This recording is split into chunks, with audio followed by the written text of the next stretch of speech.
La poignée de main est historique. Elle cède l'intégration de Brussels Airlines à la Lufthansa. La compagnie allemande a racheté les 55% d'actions qui lui manquaient pour 2 600 000 €. L'affaire du siècle, selon certains.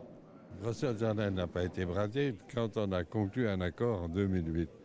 Les conditions dans lesquelles les 55% non dans les mains de Lufthansa pouvaient être acquis étaient prévues. Dans l'immédiat, peu de changements. Brussels Airlines gardera sa marque et sa place à Zaventem. Elle va être intégrée à la flotte low cost de Lufthansa Eurowings, tout en gardant son identité. C'est que nous sommes dans une histoire de croissance. Et pour pouvoir croître, la taille critique est importante, nous devons avoir les bons outils et Lufthansa nous apporte ces bons outils.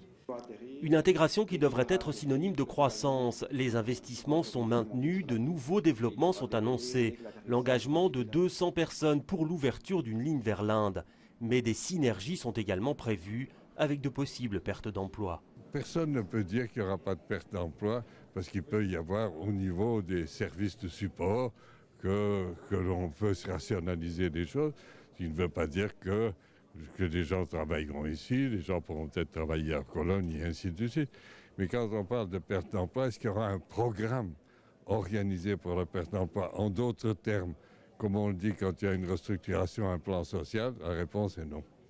Les petits actionnaires, entre autres la Société régionale d'investissement de Bruxelles, avaient émis de vives réserves à cette intégration. Aujourd'hui, impossible d'obtenir une réaction sur le sujet.